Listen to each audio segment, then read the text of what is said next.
ವಿಡಿಯೋದಲ್ಲಿ ನಾವು ಒಂದು ಇಂಪಾರ್ಟೆಂಟ್ ಟಾಪಿಕ್ ಬಗ್ಗೆ ಡಿಸ್ಕಸ್ ಮಾಡೋಣ.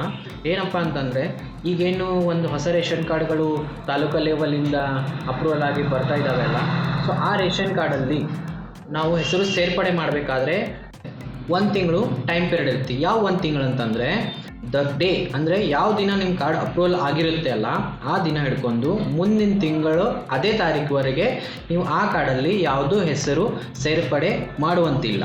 ಇದೊಂದು ವಿಷಯನ ನೀವು ಕ್ಲೈಂಟ್ಸ್ಗೆ ಸರಿಯಾಗಿ ಕನ್ವೆ ಮಾಡಿ.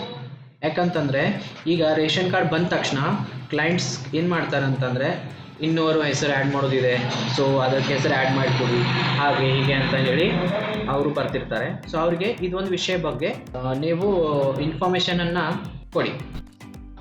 ಓಕೆ, ಈಗ ನಾವು ಒಂದು ಎಕ್ಸಾಂಪಲ್ ನೋಡೋಣ. ಮೊದಲಿಗೆ ನೀವು ನಿಮ್ಮದು ರೇಷನ್ ಕಾರ್ಡಿನ ಪೋರ್ಟಲ್ ಇದೆ, ಅದಕ್ಕೆ ಲಾಗಿನ್ ಆಗಿ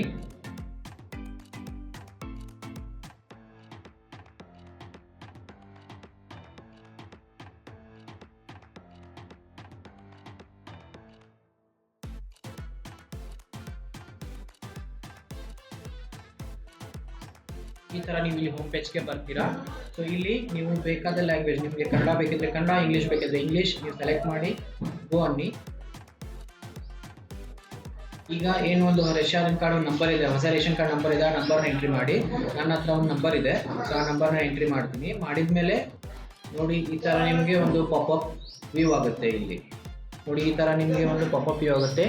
ಇದರಲ್ಲಿ ಬಂದುಬಿಟ್ಟು ಯು ಕ್ಯಾನ್ ಅಪ್ಲೈ ಅಂದರೆ ನೀವು ಅಪ್ರೂವಲ್ ಆದ ದಿನ ಹಿಡ್ಕೊಂಡು 1 ತಿಂಗಳ ಮೇಲೆ ಈ ರೇಷನ್ ಕಾರ್ಡಲ್ಲಿ ನೀವು ಹೆಸರನ್ನು ಸೇರ್ಪಡೆ ಮಾಡ್ಬೋದು. ಸೊ ಇದು ಒಂದು ಎಕ್ಸಾಂಪಲ್ ಇದೆ. ಐ ಹೋಪ್ ನಿಮಗೆ ಈ ವಿಷಯದ ಬಗ್ಗೆ ಕ್ಲಿಯರ್ ಆಗಿದೆ ಅಂತ ಅಂದ್ಕೊಳ್ತೀನಿ. ಮತ್ತು ಈ ಥರ ಒಂದು ಇನ್ಫಾರ್ಮೇಟಿವ್ ವಿಡಿಯೋಸ್ ಸಲುವಾಗಿ ಈ ಚಾನಲನ್ನು ಸಬ್ಸ್ಕ್ರೈಬ್ ಮಾಡಿ, ಲೈಕ್ಸ್ ಮಾಡಿ, ಆಮೇಲೆ ಈ ವಿಡಿಯೋವನ್ನು ಆದಷ್ಟು ಶೇರ್ ಮಾಡಿ. ಧನ್ಯವಾದಗಳು.